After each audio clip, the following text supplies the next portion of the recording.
So we, let me tell you a little bit about controlled environment agriculture, if you haven't heard it, or what it is. But it's essentially a system where we can control every element of the plant's growth. So we serve in here to provide them sunlight through LED lighting.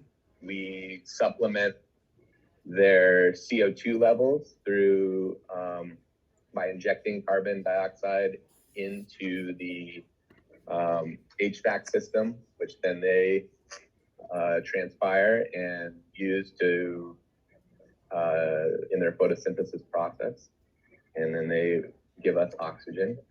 And we have climate control.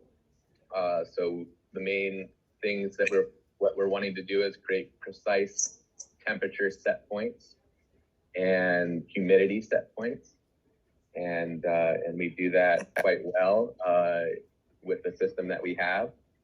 And then we need to feed the plants, and we use hydroponics to feed the plants. So our nutrients are delivered through water instead of in soil.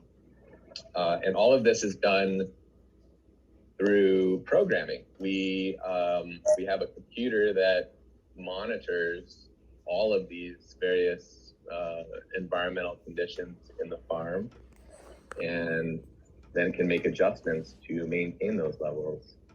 And we have the ability to control this farm from anywhere there's an internet signal. So that's pretty cool. We can do our work in here, but we also can just make sure things are going well in the farm anytime we like, at home or if traveling. So in a nutshell, that's what controlled environment agriculture is all about. And it's a really good fit for Alaska if certain conditions are met. Those conditions would be, you need to have affordable power and reliable power, number one, because this is a more power intensive version of agriculture than using the sun, which is a free resource right now.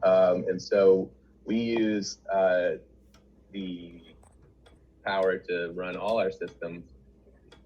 And then you need access to water, and good water.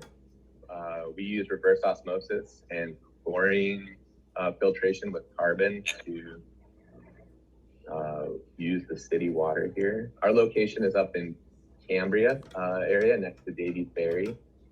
And so but then at that point, all you need is a 50 by 10 foot wide level spot to put a shipping container down and hook it up to power and hook it up to water, and you're in business. So what's nice about that is it's a scalable business model. We can add a second container, and we have a new next generation version of this container that we're in due to arrive probably at the beginning of December. And so that will double our growing capacity and allow us to have a second climate zone if we choose to. Some plants like the colder climates, some plants like warmer climates like basil. So if we found that there's a big demand for basil in town and an opportunity there, we could choose to dial in that second container to meet the needs of basil, which likes to be around 80 degrees during the day and 70 degrees at night. And currently we focus on lettuce, kales, arugulas, mustard greens, rainbow chard. We have a bunch of Asian greens like tatsoi and mizuna growing right now, and they all thrive quite well in a colder climate. So that would mean about 70 degrees during the day when the lights are on, and 62 degrees at night. And we run our lights for about 18 hours a day. And so there's an off period of about 6 hours a day, but we can stretch that to 8. And we water our plants only during the day for about 5 minutes every 40 minutes. So I won't get too much more into the weeds than that, but for those of you kind of interested in how this system particularly operates, I'm sure there'll be time for questions after this. And so I've kind of talked about where we can grow our crop cycle. I'll give you a little bit more about the crop cycle. So we have two areas in this farm. One that I'm leaning on here as our seedling area, where we will take our grow plugs, and we will seed them, and they will live in this zone of the farm for about 3 weeks, 21 days. And at that point, they'll have sprouted and developed nice roots and a nice main stalk and stem and a couple of leaves. And we will then move them over to the main grow area, which is behind me.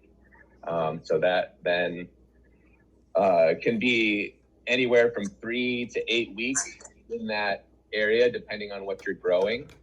We grow our lettuce currently for anywhere from 28 to 35 days, depending on the variety. And we also have our kales and our and all of our leafy greens essentially on an 8-week schedule, but we will cut and trim harvest, kind of what's called a cut and come again method of those greens, and be able to harvest off them weekly for about anywhere from a 5 to 6 week period. We can grow some root vegetables as well. We've planted some radishes, and they're nice fast growers, so we're looking forward to some French breakfast radishes coming out of the farm here in a couple of weeks. And we sell currently, we have 2 ways that we're set up to sell at this point. We are working with the New York Cafe, and Rafi and Elizabeth have been wonderful and a pleasure to work with, and they are buying our greens and featuring them in some of their dishes. And currently you can buy the Evergreen salad at the New York Cafe, which has our leafy greens as a showpiece, centerpiece of that salad. And we also sell direct to consumer, and that's a really important ability, I guess, that we have in